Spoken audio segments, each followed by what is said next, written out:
Welcome to the on-demand content for the 2021 Articulation Summit. This content is from the School of Energy Resources. I will be discussing a little bit about our academic program as well as our new block articulations. My contact information is on the slide. My name is Cami Donai, and I am the Manager of Academic Advising in the School of Energy Resources. So the School of Energy Resources was established in 2006 by the Wyoming Legislature, and our purpose is to enhance the University of Wyoming's energy-related education, research, as well as outreach opportunities. Our Energy Resource Management and Development program educates students to become the future energy leaders. How, you may ask? Well, let's dive in and look at that. We have two concentrations within the Energy Resource Management and Development Bachelor of Science. The Energy and Environmental Systems, formerly known as the Energy, Land, and Water concentration, is a science-focused concentration where students learn about environmental science reclamation, air, and water quality. Students interested in protecting the land, sustainability, or restoring the land after energy projects wrap up would be interested in this concentration. The Professional Land Management concentration looks at energy business and issues surrounding land leasing like mineral and water rights and right-of-way for energy development projects. This is also an excellent pre-law program for students to consider. The Energy Resource Management and Development program is 120 credit hours. Students have to achieve and maintain a UW GPA of 2.0 or better to be in good academic standing. But of course, for a lot of scholarships, internships, and job offers, employers are looking for a 3.0 or better at GPA. And so we work with students on their study habits and time management in order to help them achieve these goals. The Wyoming Innovation Partnership, and you may have formerly heard of this as the Wyoming Innovation Network, was endorsed by Governor Mark Gordon to develop innovative solutions that will support and enhance Wyoming's economy and workforce. It includes an emphasis on focusing workforce development on high potential areas, supporting and training entrepreneurs and new business startups, a research and market analysis agenda aimed at technology transfer and commercialization, and developing outside revenue sources such as corporate partnerships to provide new opportunities for students. As part of this partnership, you can see on the slide here a quote from our University of Wyoming president, Dr. Ed Seidel. But these there were degrees and certificates from the Wyoming community colleges that were identified as a likely point of transfer into the School of Energy Resources major. Let's take a look at what some of these programs may be. So on the slide, you can see a table of some of these programs and which Wyoming community college they are offered at. Now the full list, if you include all of the certificates, is almost 60 different degrees or certificates long.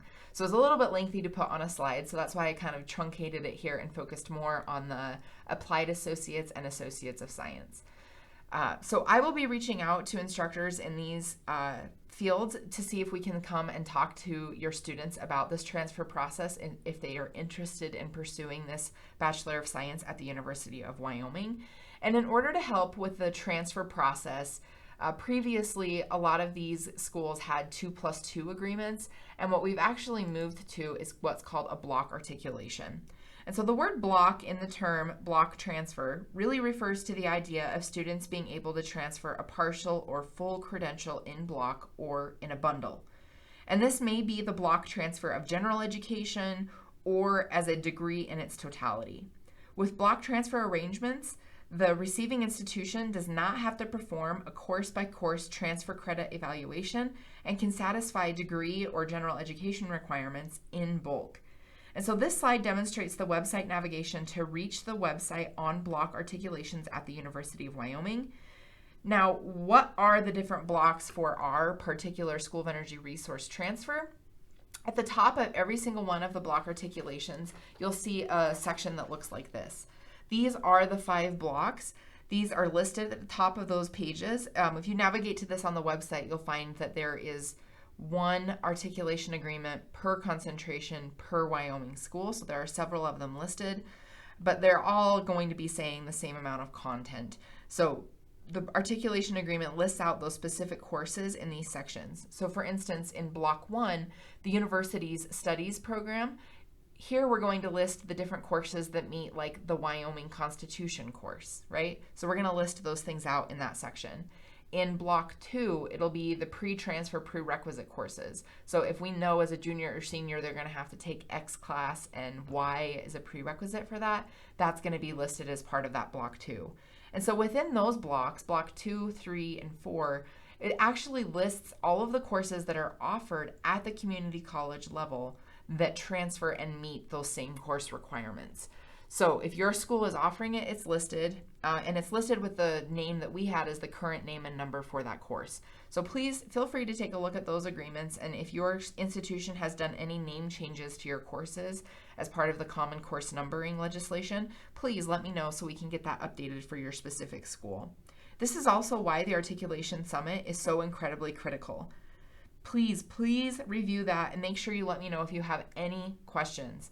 This block articulation is truly meant to make this process easier for Wyoming students, and we have a great amount of energy education to provide to these students when they come to the University of Wyoming. So again, here's my contact information. My email is the best way to get a hold of me. Please reach out and let me know if you have any questions or concerns.